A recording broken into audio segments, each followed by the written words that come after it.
তাতেই মানে এতিমের মতন হয়ে গেলাম। তার জন্য আমরা সবাই দোয়া করি। সারা দেশে নেমেছে গভীর শোকের ছায়া। বাংলাদেশের রাজনীতির এক গুরুত্বপূর্ণ ও প্রভাবশালী নেত্রী সাবেক প্রধানমন্ত্রী বেগম খালেদা জিয়ার মৃত্যুতে রাজধানী ঢাকার বিভিন্ন এলাকায় বিএনপি ও তার অঙ্গ সংগঠনের নেতাকর্মীরা শ্রদ্ধার সাথে শোক পালন করেছেন।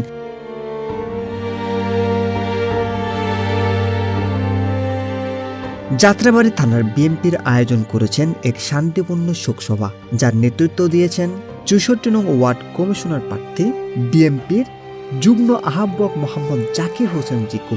শোকসভার শুরুতেই নেতাকর্মীরা কালো ব্যাজ ধারণ করে নিরাপত্তা পালন করেন এবং প্রার্থনার মাধ্যমে প্রয়াত নেত্রীর প্রতি গভীর শ্রদ্ধা নিবেদন করেন। শোকসভায় উপস্থিত নেতাকর্মীরা খালেদা জিয়ার অসামান্য রাজনৈতিক জীবন, দেশের জন্য তার অবদান এবং জনসাধারণের কল্যাণে তার বিশেষ ভূমিকার কথা স্মরণ করেন। বিভিন্ন বক্তৃতায় তারা তার নেতৃত্বের গুণাবলী, দৃঢ় সংকল্প ও রাজনৈতিক দৃষ্টিভঙ্গি তুলে ধরেন।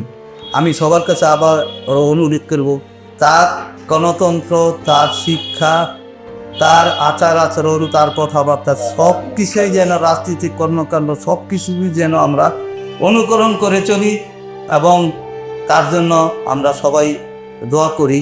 বাংলাদেশ জিন্দাবাদ, বাংলাদেশ জাতীয়তাবাদী দল জিন্দাবাদ, যাত্রাবাড়ী থানা জিন্দাবাদ।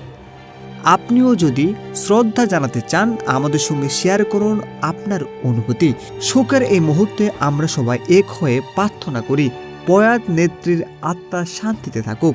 ধন্যবাদ ভিডিওটি দেখার জন্য। অবশ্যই লাইক, কমেন্ট, শেয়ার, সাবস্ক্রাইব করতে ভুলবেন না।